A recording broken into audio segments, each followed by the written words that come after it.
Good afternoon, committee. We'll go ahead and call the meeting to order and get on with our business. We do have a couple informational presentations this afternoon, but before we get on to that, I would like to draw your attention to the minutes that had previously been distributed to you so that we might consider those minutes for approval.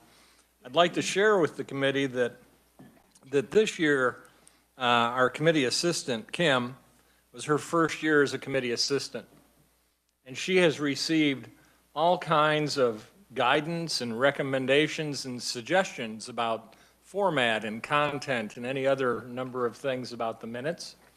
She has worked diligently to comply with everyone's instruction, and I think we're at a point where we can safely consider these minutes and hopefully approve and pass them.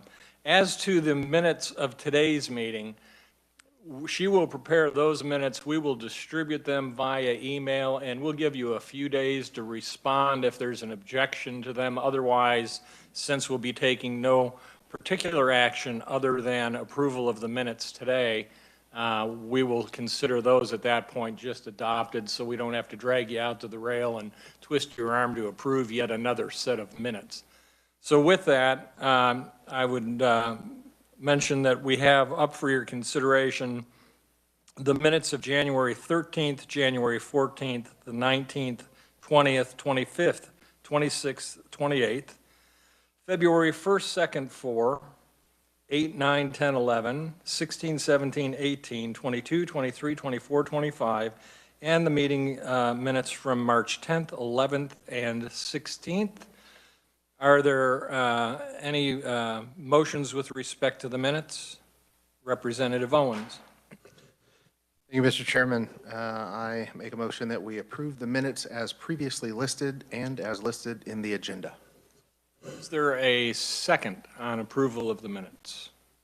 Representative Resman seconds. Any discussion, any offer of corrections or additions to the minutes that were distributed? See no hands. Would you like to close on your motion, Representative Owens? I close.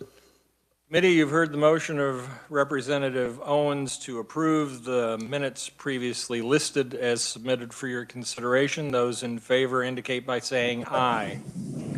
Aye. Those opposed, no. The ayes appear to have it. The ayes do have it. Minutes will be adopted. Are there any members who would like to have their vote recorded on the minutes of today? I see none. So we will then move on to the next item of business and would like to welcome Darren Beck, Gary Steele, and Michelle Meyer. Mr. Beck from the Kansas Law Enforcement Training Center and from the Kansas Commission on Peace Officer Standards and Training, Mr. Steele and Ms. Meyer. We're going to begin today with Steed. I'm sorry. Yeah, Steed. My eyes. Sorry, Gary. We will begin with, I believe, Mr. Beck with the Law Enforcement Training Center, and appreciate you taking some time to join us today. Thank you, Chair Jennings. I appreciate the opportunity to be here today and to talk a little bit about KLETC and the state of police training in the state of Kansas. I do appreciate the opportunity also to clarify some of the remarks that were presented by the Governor's Task Force, the Governor's Commission, as they presented earlier this week, or I guess it was last week. If I can go to the first slide. Again, my name is Darren Beck. I am the director of the Kansas Law Enforcement Training Center. With your permission, Chair Jennings, I would like to make a presentation in the following areas. I'd like to first talk about law enforcement training in the state of Kansas, just kind of an overview of the regulatory environment. I'd also like to do an overview of the Kansas Law Enforcement Training Center. I know that many of you have not had an opportunity to come to the Kansas Law Enforcement Training Center, and so I'd like to give you an overview of the Law Enforcement Training Center and what it is that we do. I'd also like to talk about basic training enhancements. We have been undergoing a lot of changes at the Law Enforcement Training Center, including a change to basic training in the state, and I'd like to update you in some of those areas. In addition to basic training, we do professional development And I'd like to talk to you about professional development initiatives that we are undergoing right now and that we're looking towards. And then, of course, in the fifth one, I'd like to talk a little bit about what I see as the future of law enforcement training in the state. I'd like to start by defining some terms because I think that there can be some confusion with regard to law enforcement training and law enforcement certification or licensing in the state. You'll hear thrown around a lot in discussion. You'll hear words like certified versus commissioned for law enforcement officers. And I think it would be helpful to know, and just to clarify that as used in the statutes, a law enforcement officer must first be certified. And that means licensed, essentially. It's the same meaning as licensed. They must be certified to be a law enforcement officer, but then that does not confer law enforcement authority. What confers law enforcement authority is a commissioning, and commissioning is essentially the same thing as being hired. So to be a law enforcement officer in Kansas, you must be certified and commissioned in order to have law enforcement authority. And I have a box around the certified piece because that's really what we're here to talk about today. The hiring of law enforcement officers obviously occurs at the local level, and that is at the prerogative of the agency administrator or the chief, the sheriff, or the director of that law enforcement agency. So we're here to talk about the licensing piece or the certification piece. And specifically, I'm here to talk about KLETC and training. You'll hear in a minute from Director Steed and Michelle Meyer from the C-Post, and they'll talk more about, in general, about standards and conduct, whereas my remarks will be focused on training. In order to become a licensed officer or a certified officer in the state of Kansas, you must first go through basic training. Basic training is the entree into the profession. And that basic training can occur in really three different ways. One is to complete basic training at the Law Enforcement Training Center, and that's about 70% of the officers in the state do come here for their basic training. It's a 14-week program that's conducted here at the training center. Option two would be basic training completed at one of the satellite academies. And those satellite academies are agencies around the state that offer basic training. They present their materials, they present the training materials using their own instructors, but they still are presenting the same training that we offer here at the training center. The curriculum is developed at the training center, and then other agencies are allowed to use that training in the satellite academies. And I'll talk more about that here in a minute. The third option is for those people who are out of state. And they receive their basic training out of state. Missouri, for example, if you're a Missouri officer and you go to one of the Missouri academies, you can apply to Kansas on the basis that you already have the equivalent training. You can apply to come to Kansas under reciprocity rules. So one of those three things has to happen in order for you to complete your basic training requirements as an officer. After that, to maintain your license, the training requirement is that you receive 40 hours annually of continuing education or professional development. And those 40 hours, the 40 hours are anything that would be relevant to law enforcement, to the profession of law enforcement. My job as the KLETC Executive Director, the statute that creates the position actually gives me two different roles to play. Role number one is that I do serve as the executive director of the Kansas Law Enforcement Training Center. And in that role, I do the traditional things that you would expect an administrator, an agency administrator to do, and oversee staff and student conduct here on campus. We do have students that are living in the dormitories here on campus. We could have anywhere up to 160 students in basic training and a lot more than that in continuing education programs. And all of the behavior that occurs on campus, particularly in basic training, that is overseen by me in the student conduct issues. We also have facility issues that we deal with. We have budget issues, of course, representing and speaking on behalf of the training center. That is the traditional role of the executive director for KLETC. We have the main campus, which is here where I am right now, and it's just south of Hutchinson, just outside of, I call this a suburb of Yoder, Kansas. And we also have two other sites in the state. We have a a site in Dodge City that we offer face-to-face classes in, 2 classrooms. And then we also have a site that is being stood up in Hayes. And again, we'll talk more about those here in a moment. But the purpose of the Law Enforcement Training Center is to provide basic training and continuing education to all of Kansas law enforcement agencies throughout the state. That is my role as the executive director of KLETC. I also hold the title Director of Kansas Police Training. In that role, I am more regulatory than administrative. And I regulate all basic training, including the training that's occurring at satellite academies. And we mentioned the satellite academies before. And here is a list of the satellite academies: the Wichita and Sedgwick County, Topeka, Lawrence, Johnson County Community College has one, Johnson County Sheriff's Office has one, Kansas City, Kansas Police Academy, and the Highway Patrol. Those all are regulated in my function as the Director of Police Training. My other function as the Director of Police Training is to establish the basic training curriculum, no matter where it's offered. It's established by me, and it's subject to consultation and subject to any changes that the Commission on Peace Officer Standards and Training wishes to implement. Back to the Kansas Law Enforcement Training Center, I'd like to tell you a little bit more about it. The legislature established us in 1968. Prior to that, there was no centralized law enforcement training in the state. For basic training, certainly. Larger agencies had basic training, but smaller agencies where you have 5 or fewer officers, it's very difficult to do their own training. And really there was not much training happening in the state beyond or before 1968, beyond on-the-job training. But we were established by the legislature in 1968 as the central law enforcement training facility for the state. And like I said, we are the headquarters for all law enforcement all law enforcement training. The legislature gave us our mission, and that mission was established back in 1968, and it's still true today.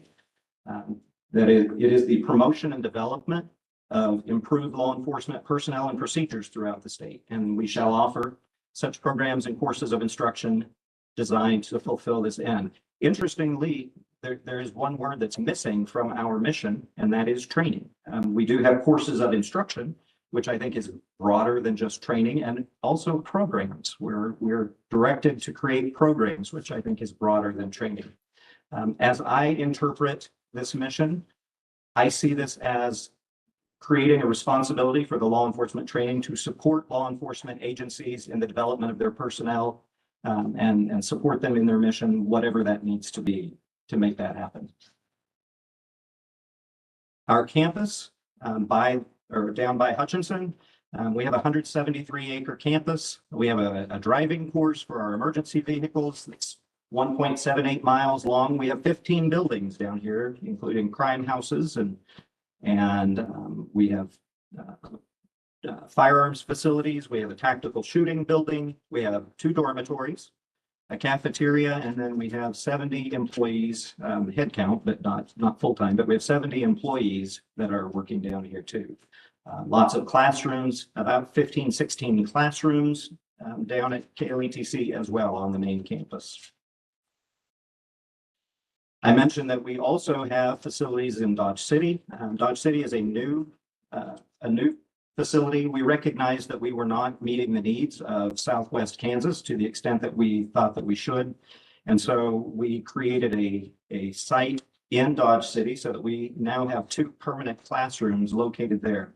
Those classrooms are the same quality of classroom as what we have on the main campus as far as the technology and how they're set up and the ability to give and receive video instruction or interactive instruction online. But they also are certainly they're the traditional classroom with desks and whiteboards and everything else that an instructor could need. We have a permanent position assigned there. It's a half-time position, and their job out there is to coordinate the training that's coming out to Dodge City. We have the same model in Hayes, Kansas, and in Hayes, Kansas, we haven't started offering classes there, but we do have the long-term lease signed. That's the building that we have signed a lease on, and it's right across from the high school there in Hayes, for those of you who are familiar with the area. And again, it offers 2 classrooms and some storage space for things like mats and other equipment that we might want to use out there. There's some training that you just cannot do online. It just doesn't work. And so we want to make sure that we have space to do that in remote sites, not just here on the main campus. Again, we intend to hire a half-time person to coordinate the training, to provide the logistics for the training that are going on out there at Hayes. We do anticipate, by the time we're finished, we do anticipate that there will be additional remote sites. The next site will be down in southeast Kansas to meet the needs of the agencies out there. But I'd like to talk to you a little bit more about what we've done to enhance basic training in the past 3 years. It's been somewhat of a volatile time in law enforcement, and of course, with change, or I'm sorry, with the events nationally, there's change.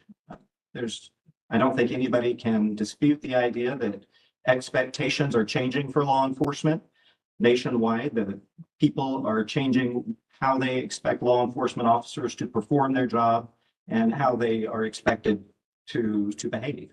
And so that requires us to look at basic training in a different way.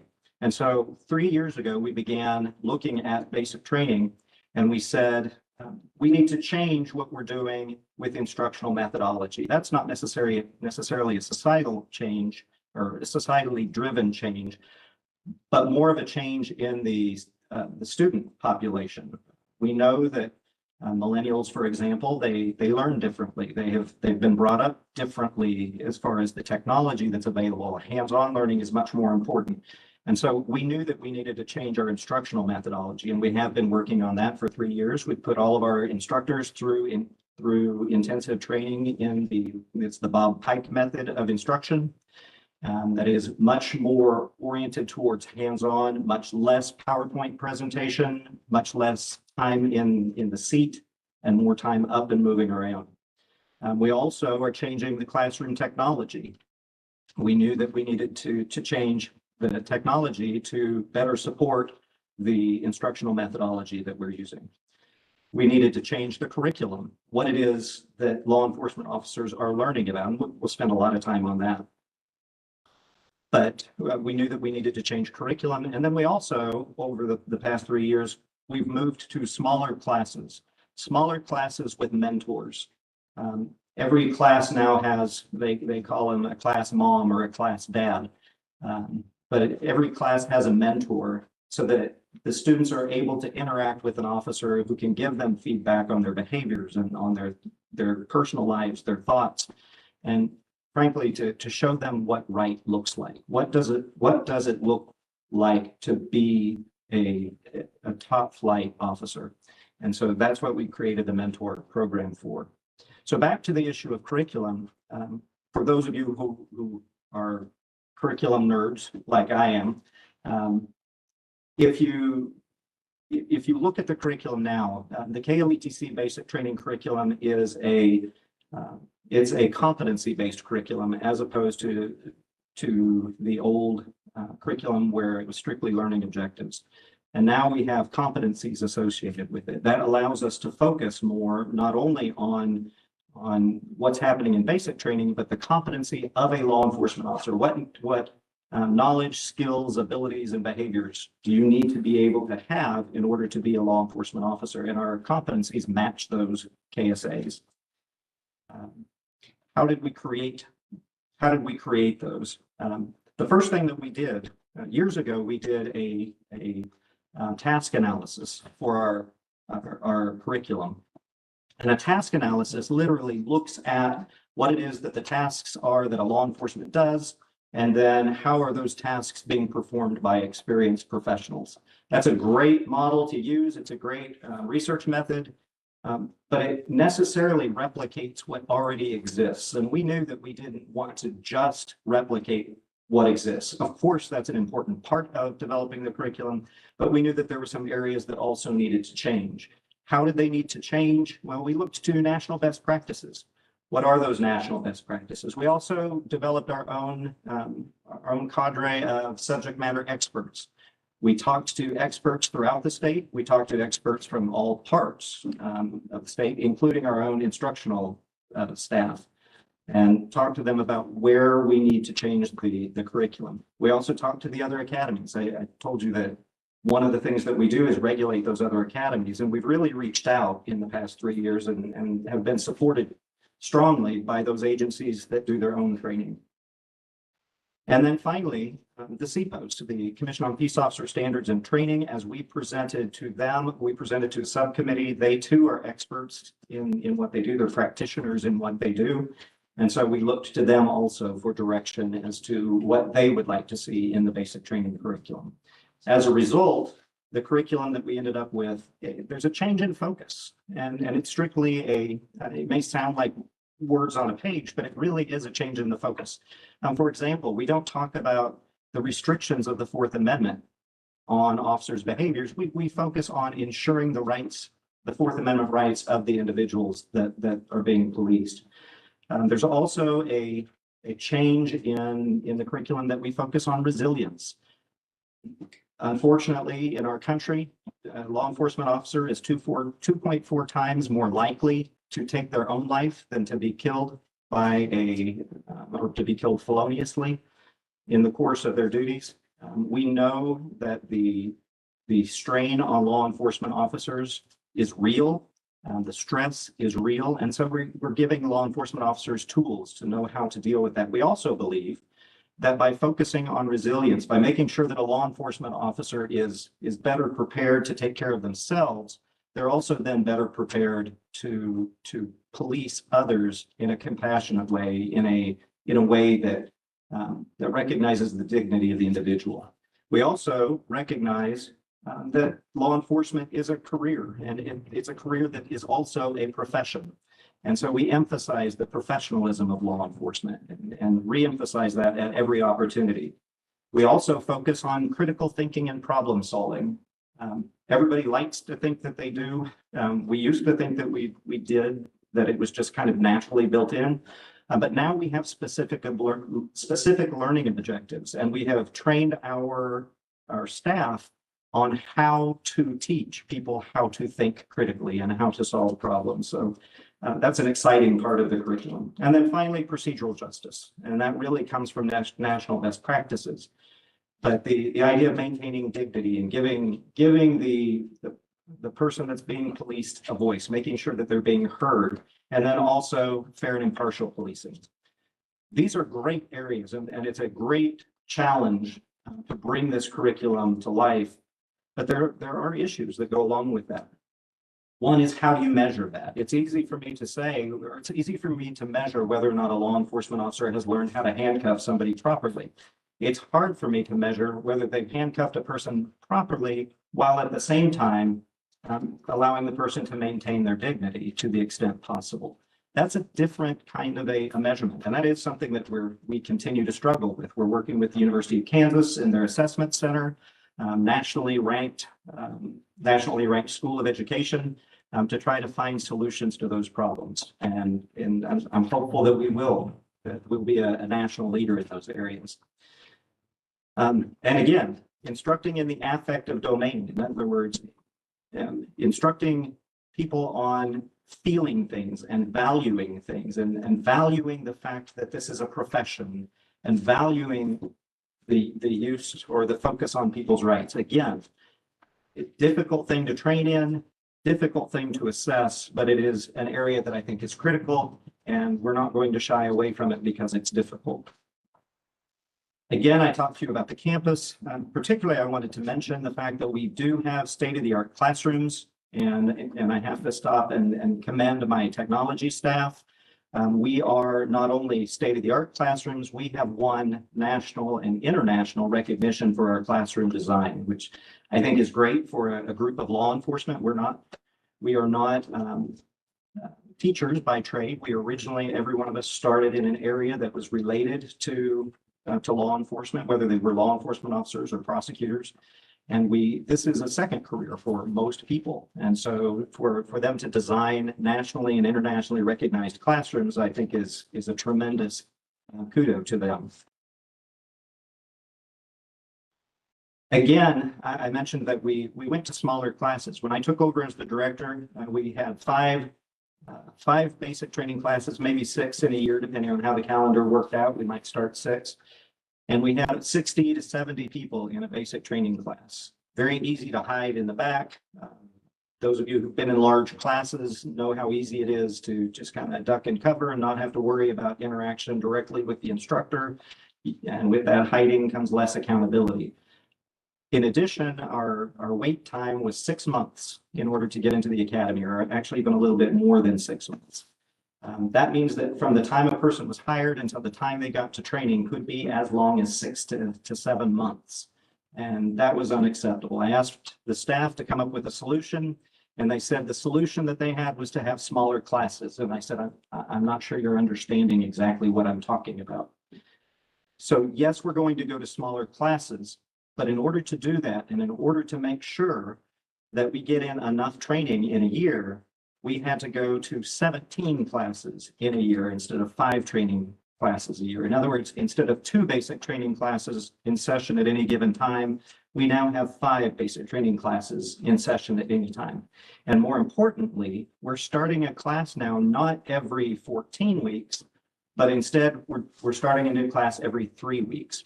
Because of that, we've moved through all of the backlog that we had. The wait time now is 3 weeks, or if you don't time it quite right, it might be as long as 5 weeks.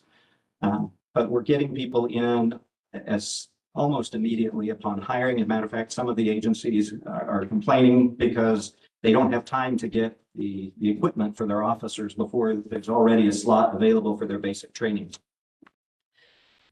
During the past year, over the course of the year, we also use 403 guest instructors. So law enforcement is training law enforcement in this state. It's not just us at KLETC.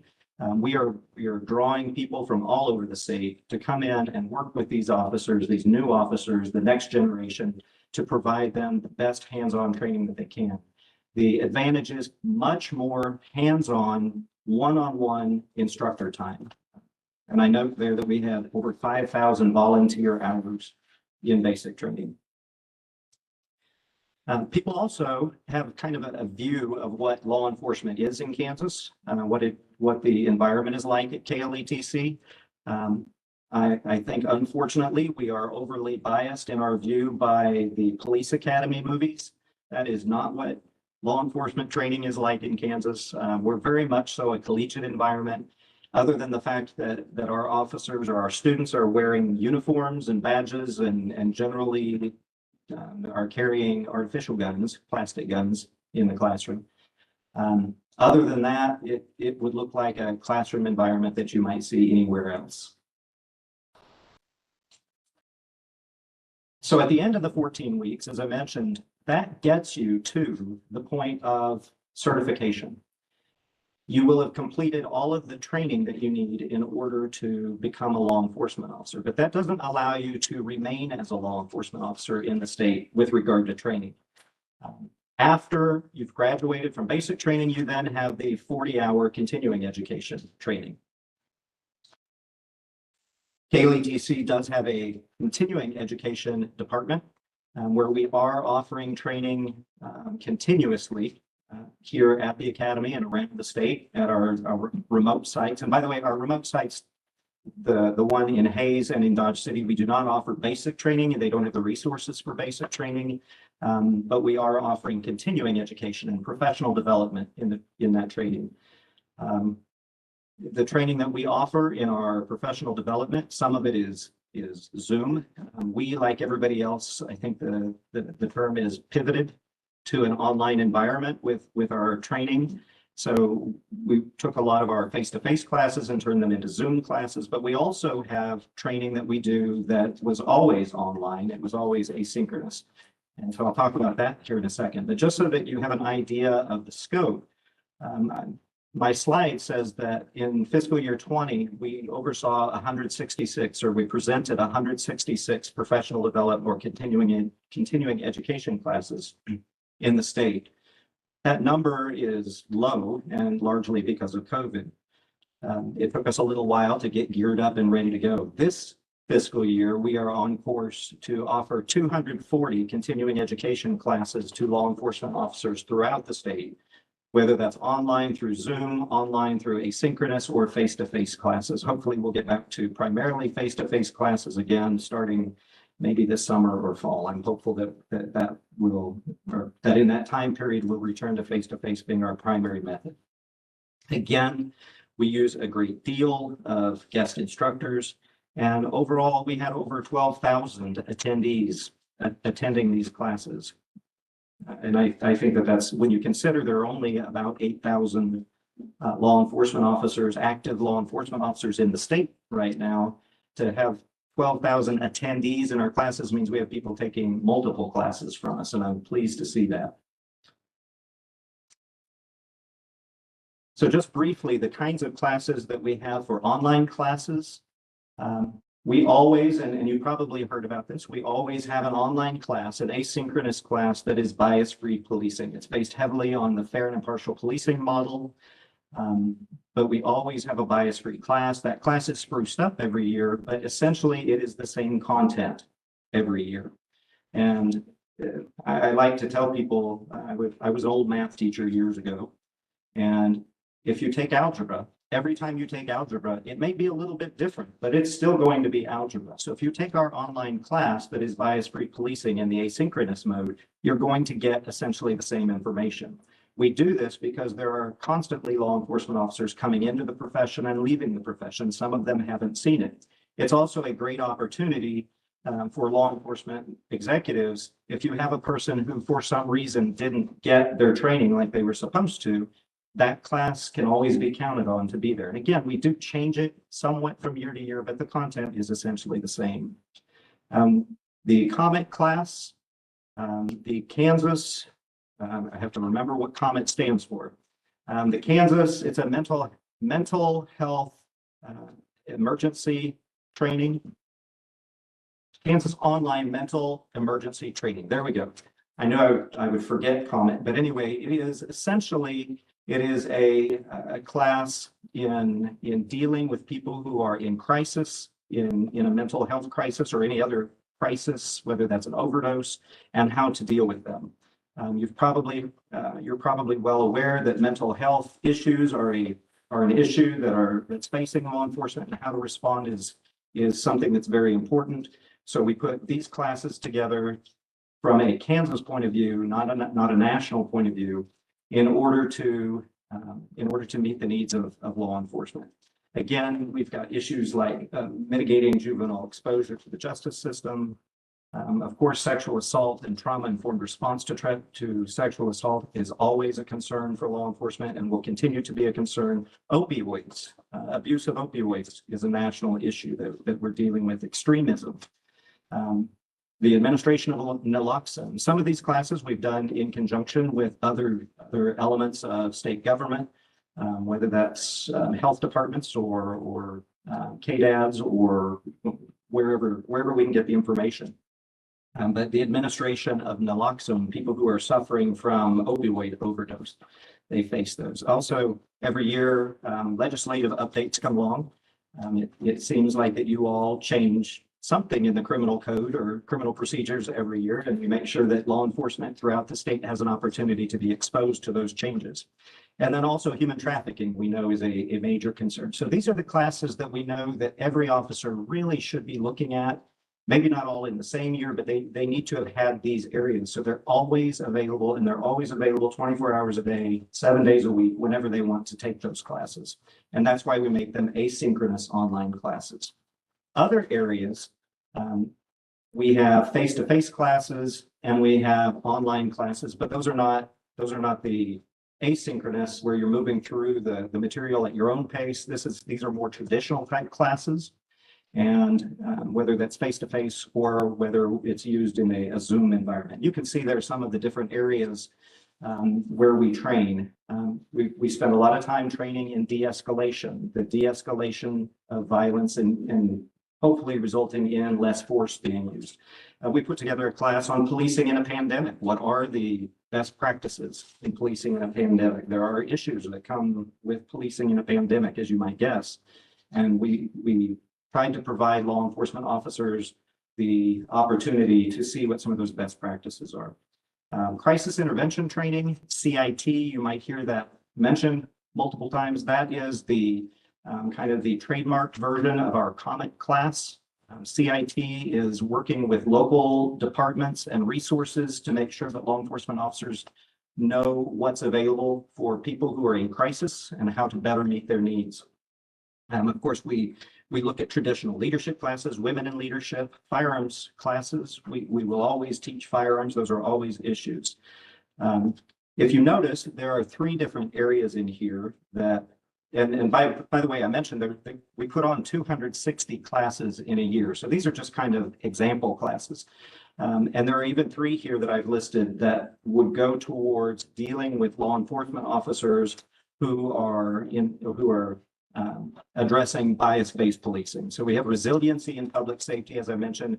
We believe that if you're better grounded spiritually, physically, financially, and you're better taking care of yourself, that means that you're going to police better. You're going to police others better. But we also have implicit bias, racial profiling, confronting the toxic officer. Sometimes what people perceive as racial bias might just be a person who is toxic. They might be, I call it equal opportunity bad as an officer, and we need to address those officers and how to deal with that.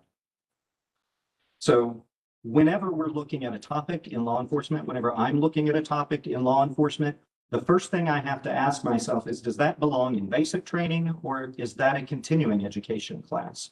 So as we look at all of these different areas, basic training classes are what every officer in the state of Kansas needs to know at a minimum in order to be a law enforcement officer. Knowing that we've got 40 hours a year, we look at this person not just in their initial 14 weeks, but throughout their entire career to make sure that we have classes to support that person as they develop as a law enforcement officer and as they need additional training and support. So with all of that said, where are we going in the future? What is it that we look to in the future? Where do I think KLETC will be? One of the things that we know is a problem right now is other areas of public safety.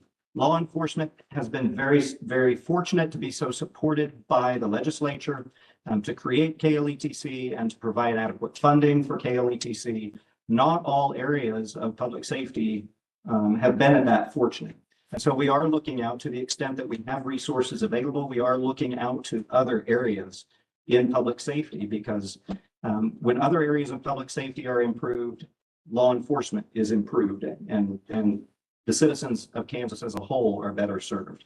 And plus, there are a lot of common topics. There are a lot of topics that can be transferred. So leadership is one, for example. It's not just leadership in law enforcement, it's leadership in public safety. And so some of our classes you'll see listed as public safety classes, not just as law enforcement classes, so that we can get a mixed audience.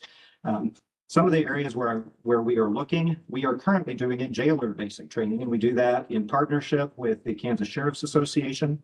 Local jailers get no or have no required training. I shouldn't say they don't get any training. Some jurisdictions do training, but again, some jurisdictions, the sheriff himself or herself might end up having to be the jailer at any given time. We're talking about very small agencies. It's hard to put together professional training for your staff when your agency is not very big. Another area that we're looking at is communications professionals, dispatchers.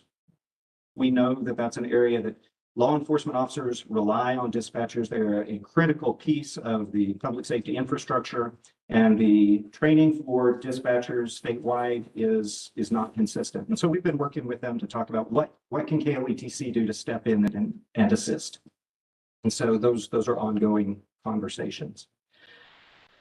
I mentioned that we would be talking about leadership in all of the different areas. Well, one of the areas that we're looking at and was a recommendation that came out of the governor's task force is the creation of a leadership center. But I don't think it should be a law enforcement leadership center. I think it should be more broadly a public safety leadership center. So we are looking at the creation of this leadership center. As Representative Carmichael said, though, we want to be careful not to establish a leadership center and have it drain resources away from basic training. Basic training is critical. We have to maintain a high quality of basic training, and we will continue to do so. We're also working with the University of Kansas, our parent organization, developing credit programs for public safety. And I hope that the credit programs, we know and we have known for nearly a century now that the more educated a law enforcement officer is, the better performance you'll see from those officers. And that is a sweepingly broad generalization. And there's obvious exceptions to every generalization like that. But as a whole, we know that the more educational law enforcement officer has typically the less force that is used, that officer uses, the less likely they are to engage in biased behavior, and it goes on and on. We know that we need to have a credit program that encourages law enforcement officers to continue on in their career. And then again, back to the idea of the regional training sites, that is where we will continue to develop to bring law enforcement training and public safety training to the far east and far west of the state. And with that, Chairman Jennings, I would stand for questions if there are any. Otherwise, I appreciate the opportunity to present to you today. Thank you, Director Beck. I wonder, would you be able to stick around and listen to our next presentation? We do questions at the end for everybody. Would that work for you? That would, absolutely. Very well. Then we will go ahead and pivot to the Commission on Peace Officer Standards and Training. Mr. Steed, Ms. Meyer, you have the control of the computers, evidently. So carry on. Well, thank you, Mr. Chair. My name, first of all, good afternoon, and members of the committee, and we also appreciate the opportunity to talk today. I think we're going to have to speak kind of fast to get finished in our time, so we're going to do just that. I am Gary Steed. I'm the Executive Director of the Kansas Commission on Peace Officer Standards and Training, also better known as the POST. Today, I want to speak to you for just a few minutes, and then I'm going to turn it over to Legal Counsel Michelle Myers to go through a PowerPoint to talk a little bit more about the POST. But today, I want to relate just a little bit of the history of the POST that I think are relevant to the issues that we talk about for regulation of law enforcement in Kansas and in our country today. The POST has been around since 1968 or so. It has continued to evolve and develop and try to meet the needs of regulation for Kansas law enforcement and the professionalization of Kansas law enforcement. But I want to start in about 2000 with my history of the POST. I know that one of the issues on the national level and locally is the issue of wandering officers. And I always recall when I talk about the POST that back about the turn of the century, I was the sheriff in Sedgwick County. And as the sheriff, I also served as a commissioner on the POST. And one of the discussions and one of the things that we set out with the POST back about the turn of the century was a system to deal with wandering officers in Kansas. I recall one of the longest discussions we had about that was just how we were going to make that work with all of the things that are related to that and what kind of form we were going to use to report officers to develop a pointer system so that we could deal with wandering officers. And I think Michelle's going to talk a little bit more in detail about that. But the point I wanted to make is that Kansas law enforcement has tried to be responsive to the needs to professionalize Kansas law enforcement, to look at systems, to look at opportunities to do our job better and to do it well. One of the initial problems we had back about the turn of the century with the POST was that we didn't have any staff. We had 12 volunteer commissioners. We had a staff member that was assigned to the Kansas Law Enforcement Training Center. So that wasn't very effective. That one person was doing investigations, doing the paperwork, and doing everything. So Kansas law enforcement again went to bat. We did this without, legislation pushing us. It was Kansas law enforcement being proactive. And the commissioners went to the legislature to secure funding for the POST.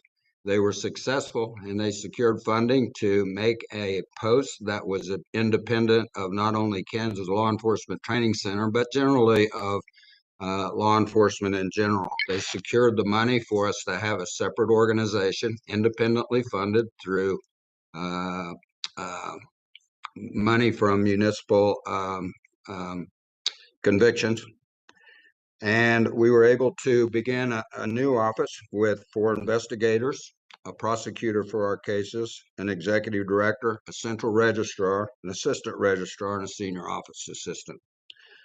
We were still pretty effective, but at that time we were only taking discipline in cases, in law enforcement cases, perhaps 1 or perhaps 5 to 8 cases per year.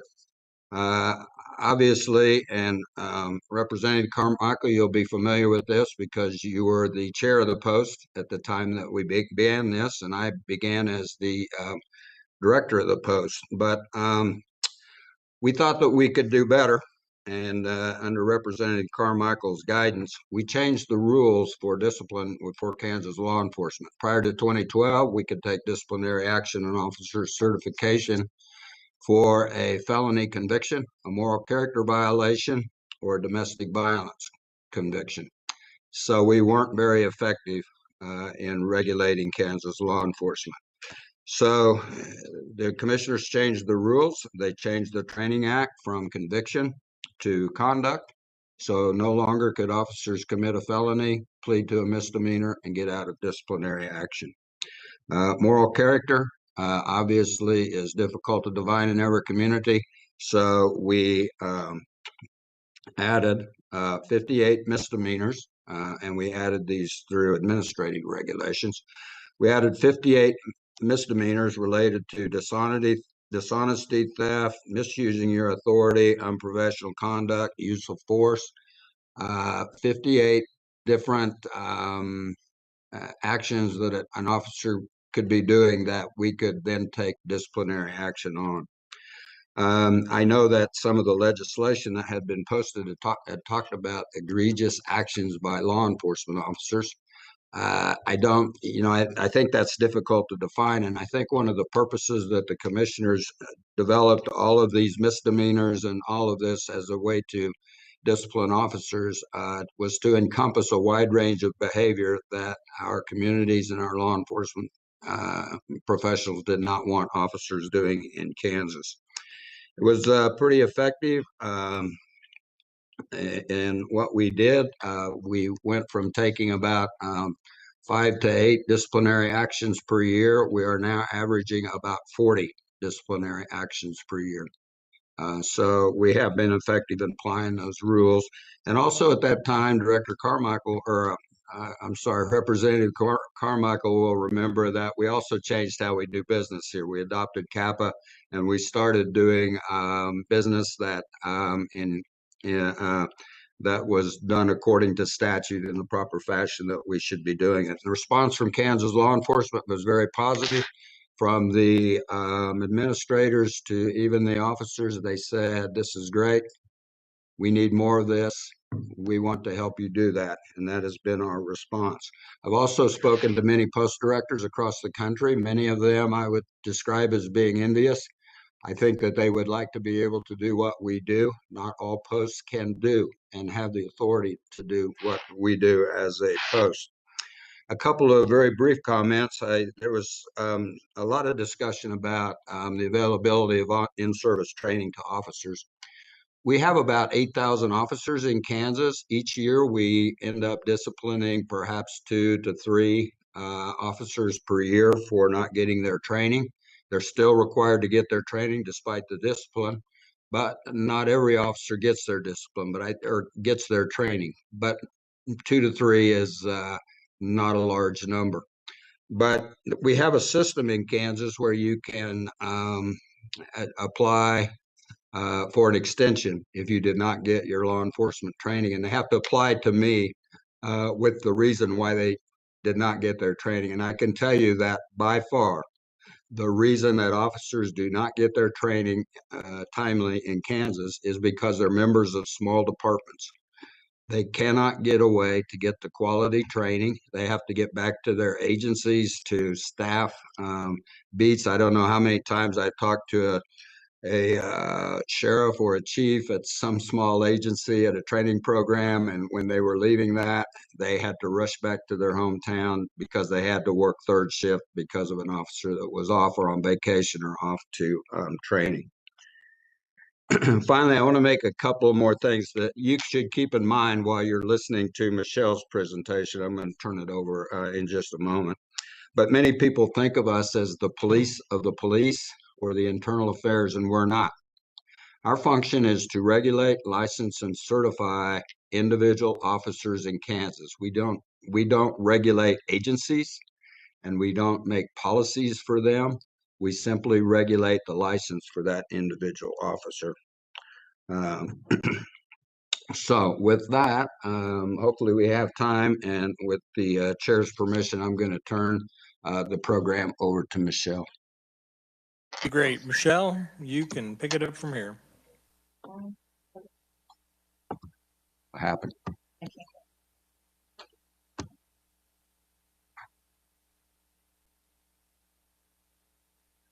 Okay. Can I just have you? Sorry. Oh, you can say. Okay, but I need to change the PowerPoint. So sorry, I think it's the way. Okay. I apologize. I'm having an issue getting unmuted, so we're just gonna share computers here. Thank you for the opportunity, Mr. Chair, to be here. I think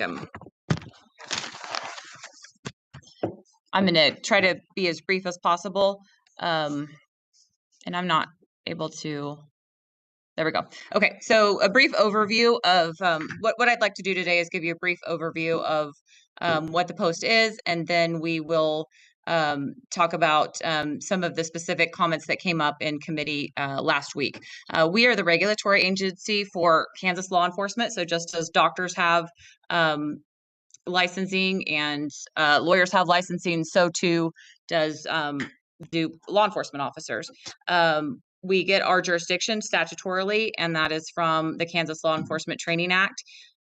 We issue the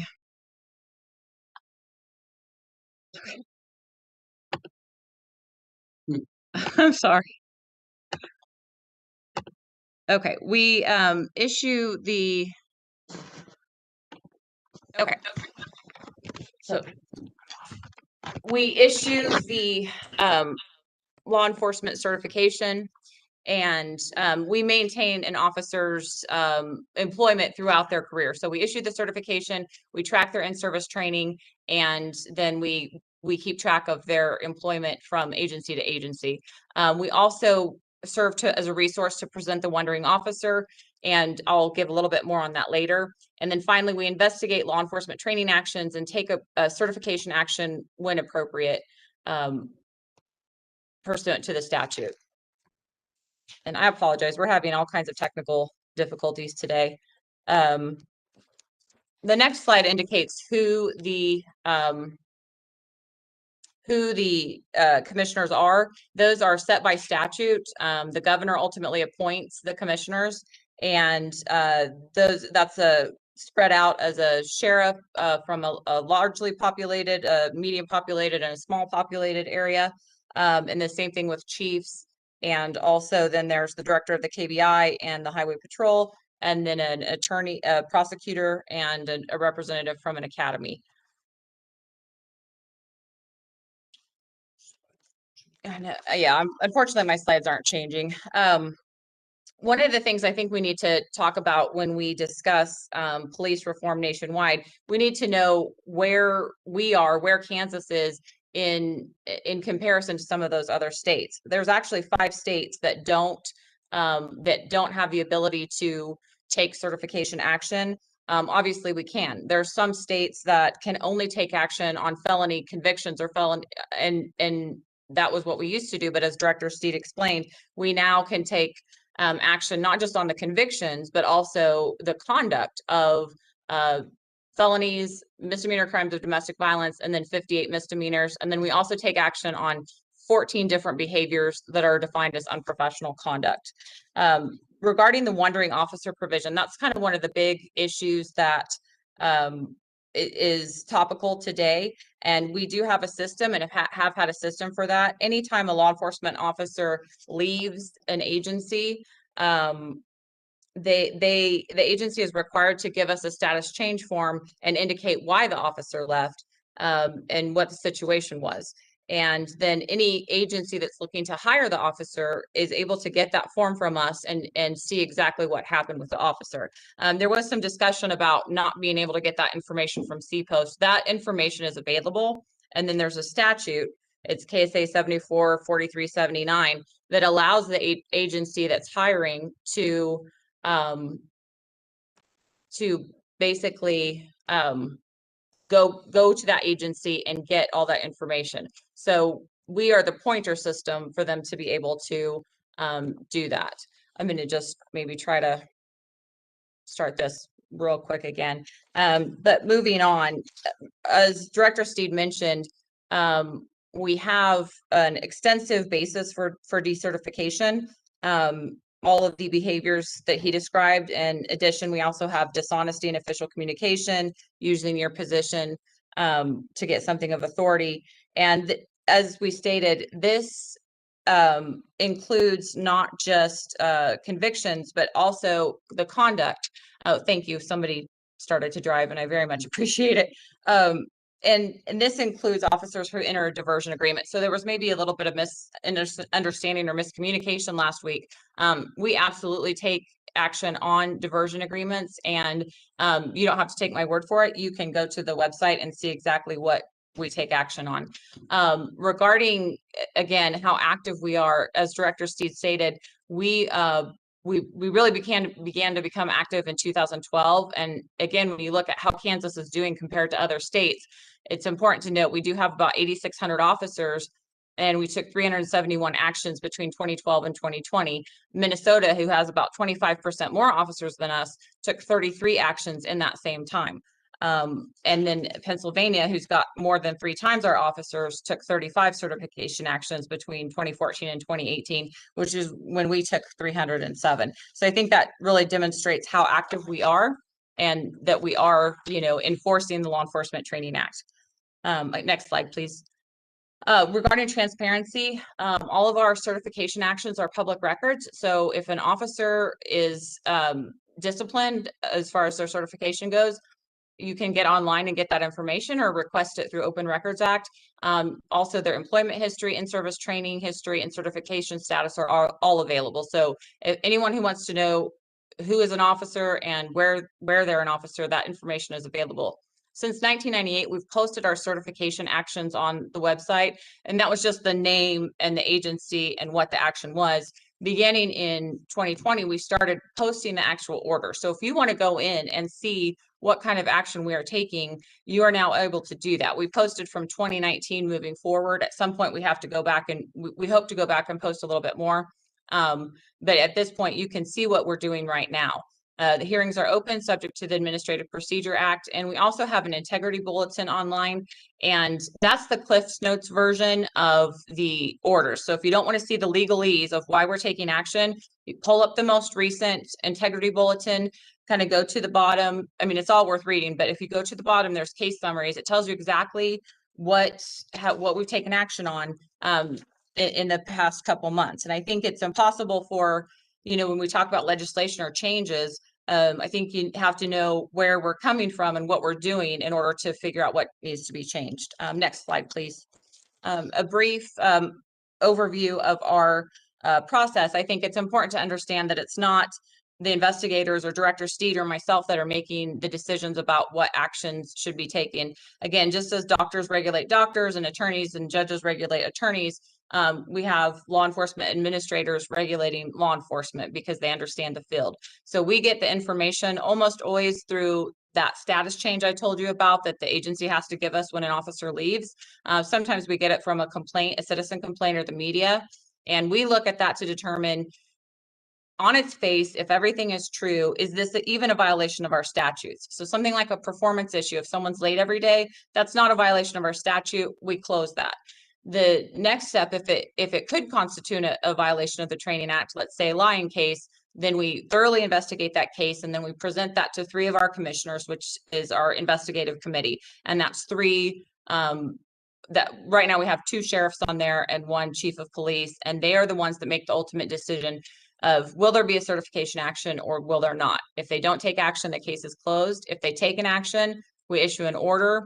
The person can request a hearing. That's again an open hearing, and then there's an opportunity to appeal to the district court if necessary. I think it's important to note here that, you know, there's always going to be some administrators that disagree with the decisions that are made.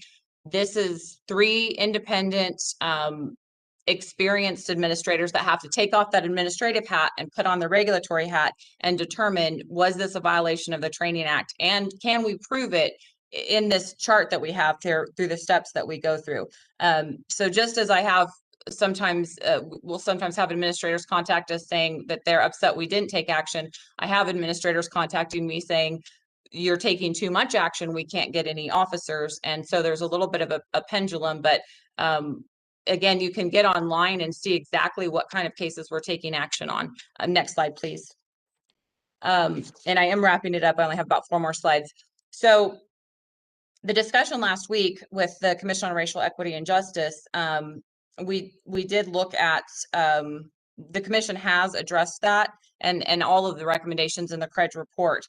Some of that we're going to have to not take a position until we actually see what the legislation says, because as you know, there can be unintended consequences depending on how it's written. Next slide, please. So I'm just briefly going to go through the 4 points. I think it's important to show you can understand sort of the workings of CPOST a little bit better if you look at it in relation to how the statute would affect or change our system. So one of the first recommendations in that Senate Bill 247 is that there be a mandatory records check of CPOST records by hiring law enforcement agencies. We absolutely support that. Law enforcement in Kansas supports that. All the associations have supported that. It's just not in the statute at this point. So we think that's a good idea. We support that. The language might be a little bit problematic. It's possible that maybe you would just need to check the records for, you know, someone you were going to hire. There's some agencies that have a huge pool of applicants. They might interview them and they might have a 4 or 5 step process. So that might need to be a tweak there. Any other registry may be available. So the National Decertification Index, which I know that was referenced last week and that we do use, I think I missed one of those slides there, but we do report to the National Decertification Index. We check the National Decertification Index anytime that an officer is hired and we get a demographic form. And then we also allow agencies in Kansas access to that so that they can check their applicants, not just the people that they actually hire, or not wait till it's a little bit too late. But is an index, is an index actually a registry? I'm not sure. And then the way it's written with the or in there, it makes it that if you would to check a different registry, it's or and not and check ours. So again, just something to consider. Next slide, please. But we do support that recommendation. The next recommendation was that a hiring agency should not hire an applicant who engages in misconduct. And the commission is not supportive of this. They essentially, that's going to require the agency head to make a CPOST determination. And the agency head has already made a determination as to whether there was a policy violation. The agency head already has their mind sort of made up about whether or not that person is appropriate. They may not be appropriate at that agency, but they may be a very good officer that perhaps needs some additional training or can be utilized in another area. And a very brief example of that is we had a status change that indicated that an officer was dishonest. And what he had done was his girlfriend came to visit him while he was on work, which that performance-wise, that's not a good idea. He did not write down that contact in his citizen log. And the agency didn't have any policy about what you're supposed to write in the citizen log.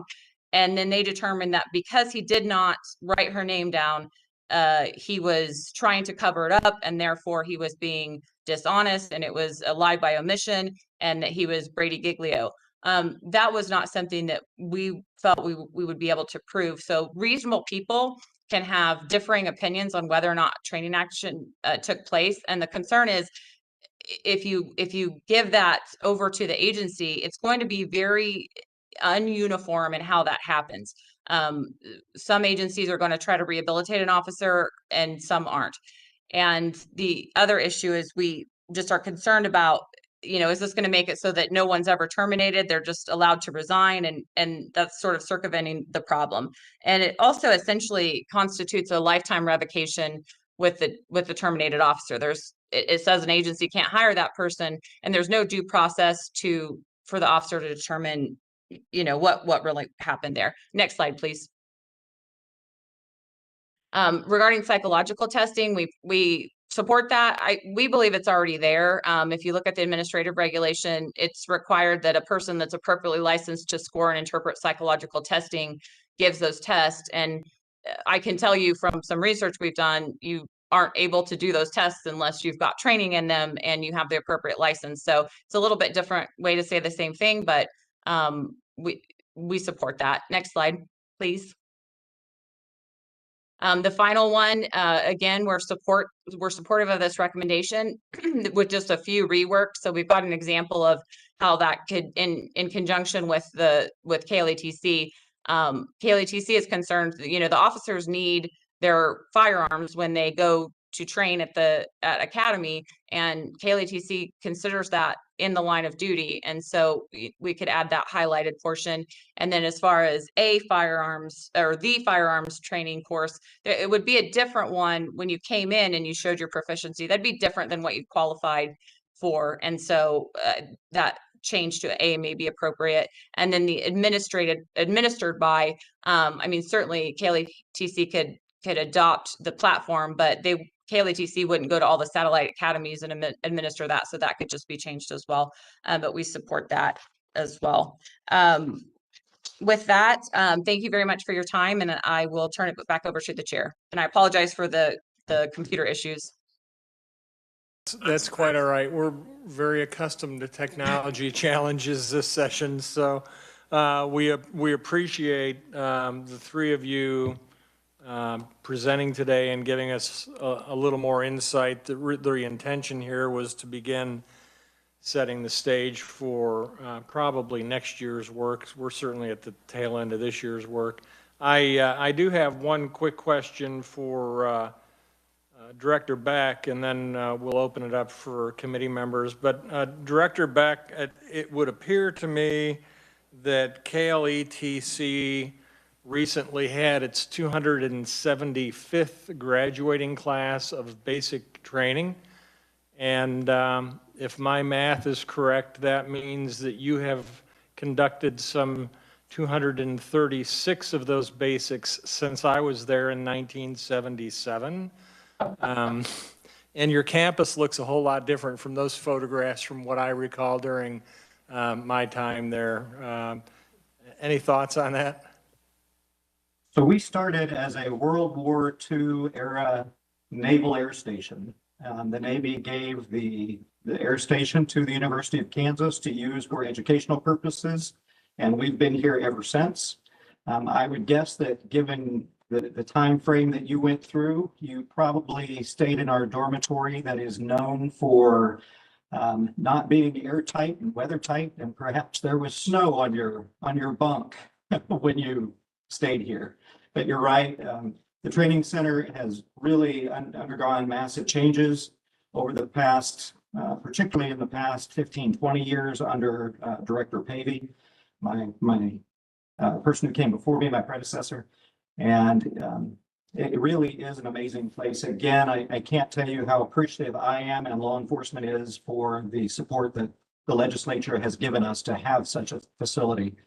We really are the envy of a lot of states. A lot of states don't have a central academy like this, just like Director Steed mentioned that a lot of states don't have a post, or that there are states that don't have a post. Most states don't have a central academy to lead the profession of law enforcement in the training area. So appreciate to have an academy graduate, an alumnus of KLETC chairing this committee. I appreciate the occasions that I was there. And just to put this in context, Kirk Thompson and I were in the same class together. So, he's done pretty well for himself. Representative Owens. Thank you, Mr. Chairman. I'm not sure what to say about that. Old bomb facilities, does that make you a little bit old? Nah, I won't say that. So Director, just a Couple of questions, because I'm curious. Do you guys keep statistics on how many people we train here in Kansas, and then how many of them ultimately end up leaving Kansas and take the education we provide with them? And then my second question was just, are we seeing a decrease or an increase in the number of people coming through the program over the last couple of years? Just concerned about the overall morale and recruiting. Thank you. So KLETC does not track officers after they leave KLETC to the extent that that's possible, and I'm not really sure exactly how that would be done. That would be done by the post, by the C post, through the central registry. I can tell you at KLETC, we have seen a decrease in the number of people going through our basic training programs, but we have seen a surge of people going through our continuing education programs. During COVID, there was a great need for quality online programs, and contrary to what has been suggested, KLETC's bandwidth is very adequate to reach Western Kansas and all over the state, and we were very able to provide quality Zoom training to law enforcement officers throughout the state. So we really are seeing a surge right now in continuing education. I would defer to either to Gary or Michelle with regard to what you're seeing with regard to people staying in the profession. And unfortunately, we don't have the ability right now to track an officer. We can track officers that leave, but we don't necessarily track what they're doing when they leave the law enforcement in Kansas. It's certainly something that, you know, we could look into exploring, but at this point, we don't have the ability to know that. If I could add one thing, we also, we offer reciprocity, like I mentioned, is one of the 3 ways that you can go through basic training, either here at a satellite academy or at a reach or at another state. And we are seeing an increase in the number of reciprocity applications from other states, larger cities, for example, where the perhaps the view of law enforcement is not as friendly as it is here in Kansas. Kansas overwhelmingly supports law enforcement, and we're very appreciative of that, of the citizens and the legislature. Other states aren't seeing that right now, and we are reaping the benefit of some of the best officers coming here to Kansas. Excellent. Thank you both for your time and for your presentations here today. Thank you, Mr. Chairman. Thank you. Representative Carmichael. Thank you, Mr. Chair. The first time I was at KLETC was in 1983, so you had already matriculated, Mr. Chairman, as had Chairman Barker and several other members of this legislature. But when I was first there, the faculty was virtually exclusively male, virtually exclusively white, virtually exclusively old. And I know that Mr. Beck, Director Beck, I don't even believe you're a certified law enforcement officer or a cop, but could you tell us about some of the qualifications now, the type of people who are providing the training? Because even though they all wear a ceremonial badge, I don't think they're all cops. That is correct. We are not certified, or we can be certified law enforcement, meaning that we have been through the training. Some of them have, most of them have. But their certifications are inactive. We are not commissioned law enforcement officers, though. Working at KLETC does not confer law enforcement authority to people at KLETC. As far as the qualifications, we have taken a position that we are shifting our focus. In years past, we would look to a person who was retiring from law enforcement and anxious to start another career. That is not our model at this point. Certainly, we would consider somebody in that situation, but we really want somebody who's a little closer to the street.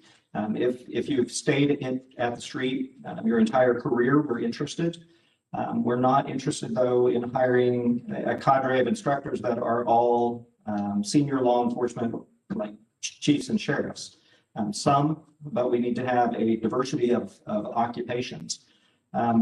We also are looking at fewer years of law enforcement. 5 years of law enforcement is sufficient. That's always been the floor.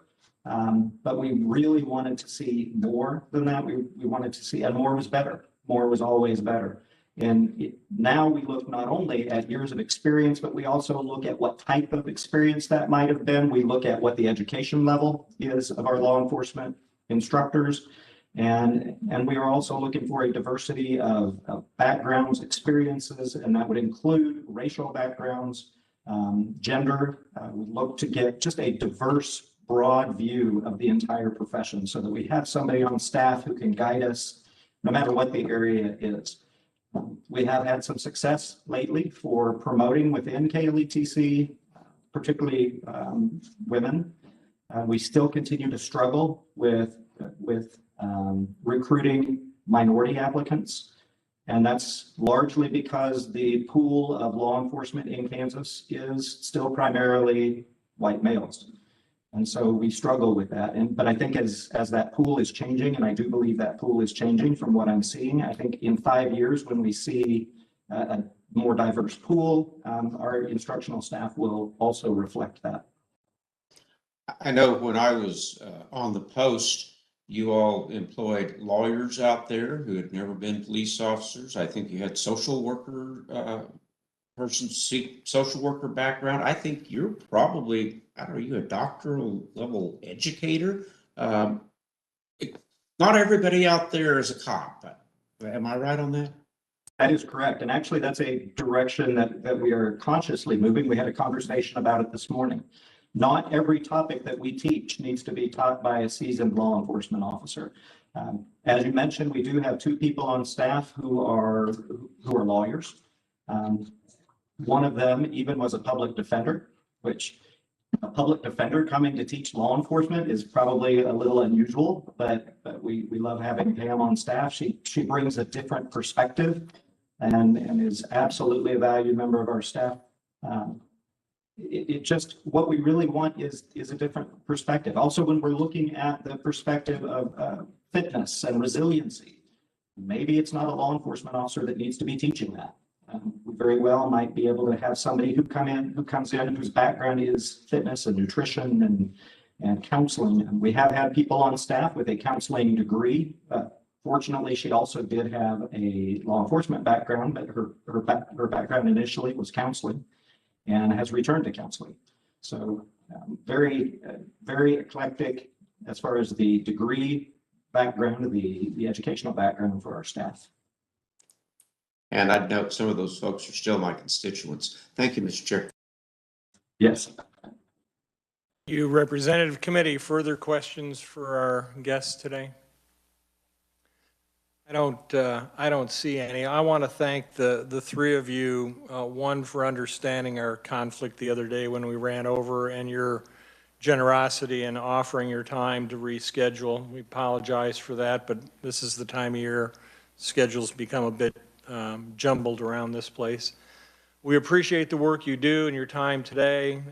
Wish you well in your endeavors, and as we go into the next session, if you see bills that come up for which you have some interest, please feel free to reach out and participate in this process. Your perspective is important. So again, I thank you all and wish you a good afternoon.